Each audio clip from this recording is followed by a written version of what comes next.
Hi, this is Peter from Donmus and Data&BI. Recently, I wanted to test Apache Iceberg, but I couldn't find a complete and Python-only tutorial. So here's one. You will need only AWS account and an IDE, or preferably a notebook. And today I will be using DeepNote, which I strongly recommend. So let's take a look what we will be doing today. Firstly, I will create an Apache Iceberg table using AWS Glue Data Catalog. Then we will populate this table with the Parquet files that I already have on my S3 bucket. We'll explore the table's metadata structure, and at the end we will query this table using AWS Athena. So firstly, let's take a look into an S3. I already have my bucket for the Iceberg. I have these three directories. The first one is input, where I store a Parquet files with the results of a clinical trials that I will be inserting into an Iceberg table. I have a results directory where Athena stores results of the queries. And the third one is a tables where Iceberg will actually store metadata about the table that we will create it. Okay, so all the code is here in this DeepNote notebook. I will share it down under the video so you can easily go and copy paste the code. Firstly, you will need to install two requirements. Iceberg library with the Glue extension, because we will be using Glue Data Catalog today, and a PyArrow. So you will also need to set three environment variables: AWS region, access key, and secret access key. And here in DeepNote, I'm storing it in my integrations. But if you are using IDE, you will need to use a .env file.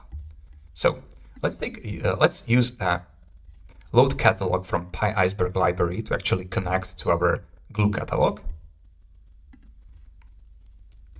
Then I will need to create a namespace inside this catalog. In my case, I'll call it trials.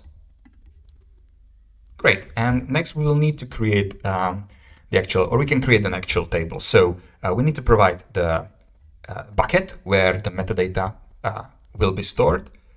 So in my case, it will be this bucket and tables directory. And then we'll need to provide also the name of the table. So in my case, it will be observations. I'm also defining a schema of the table.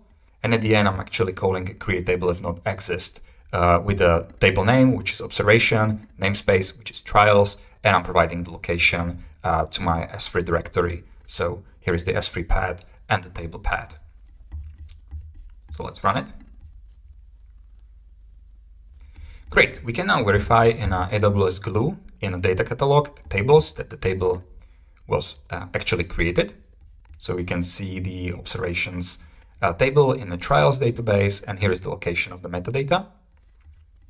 And if we go to bucket and into tables, we can actually see that Iceberg created this metadata folder where we do have one metadata file right now. If we open it, then we see that it contains the schema of the table, and there are no snapshots yet. Also, there is no data folder yet because we haven't inserted any data into a table. So let's go back into a notebook and let's try to insert some data. So I'll be using PyArrow to actually read all the Parquet files from the input directory, and I will store the files in the file list. I don't want to insert all the data at once because I want to show you the snapshotting and time traveling capabilities of Iceberg today. So I have created this start index and end index variables, which will help me to slice the file list. So let's start by inserting just one file. So configure this to 0 and end index to 1. And then I'll need to provide the schema of the Parquet files that we are loading. And I will slice the files list. And for each file in this final list, I will actually read it from the S3 directory. And then I will append this data into an existing table. So let's do it. Great. If we go back to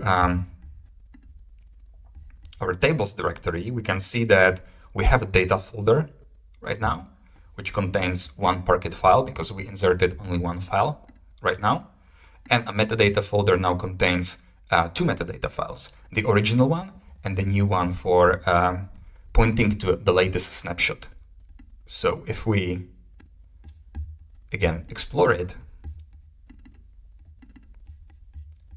we see that this metadata file actually contains one snapshot pointing to our latest file. Okay, let's go back to a notebook and let's try to insert two more files. So I'll set this start index to 1 and end index to 3. And I will insert two more files. So it'll take a couple of seconds. If we go back to a metadata folder, it will now contain four metadata files, the original one, the first insert, and then two more inserts that we have just done. And if we go back to data folder, it will contain now three Parquet files. Okay, let's try to query this table through Athena right now. So if I go back to my AWS Glue Catalog, Data Catalog and Tables, I have my observation table here, and I actually go into View Data. This will bring me into Athena, and I can actually verify distinct protocol IDs that we have three distinct protocols because we inserted three files in our Iceberg table right now. Okay, if you go, let's take a look at the snapshotting functionality. If we go to our table name and we prepend the snapshot at the end, okay, there is no distinct, it's a different table, so I need to select asterisk. We see that we have three snapshots right now because we inserted three files, and I can use a time traveling in an Iceberg, and I can look at the state of the table after we inserted the first file. So let's take this snapshot ID.